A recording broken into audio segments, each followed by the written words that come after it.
On Monday morning, around 3 a.m., on the 7th of July 2025, Juliet woke up quietly.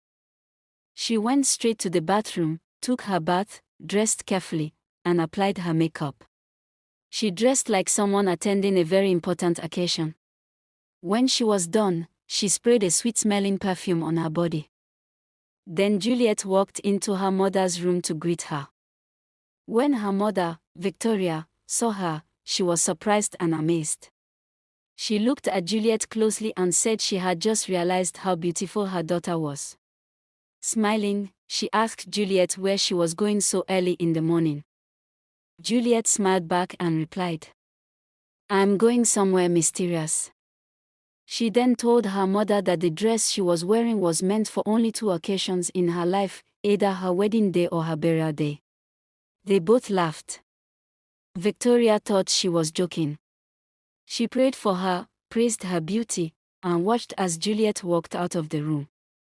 By 6 a.m., Henry, the houseboy, woke up to sweep the house, prepare food, and get ready for school. As he started sweeping, he knocked on Juliet's door to inform her that he wanted to clean her room. There was no response. He knocked again and again, until Victoria replied from her room that Juliet had already gone out that morning. He continued sweeping, leaving Juliet's room untouched. But normally, Juliet always carried her bunch of keys whenever she went out.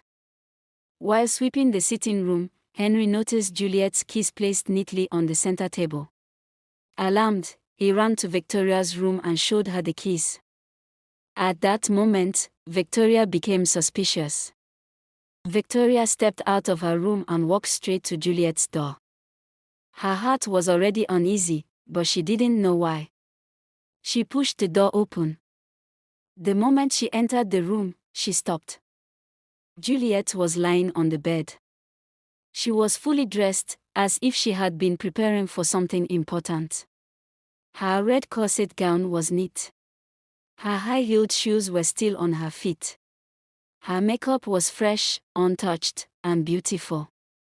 But she was not moving. Victoria walked closer, slowly, afraid of what she might discover.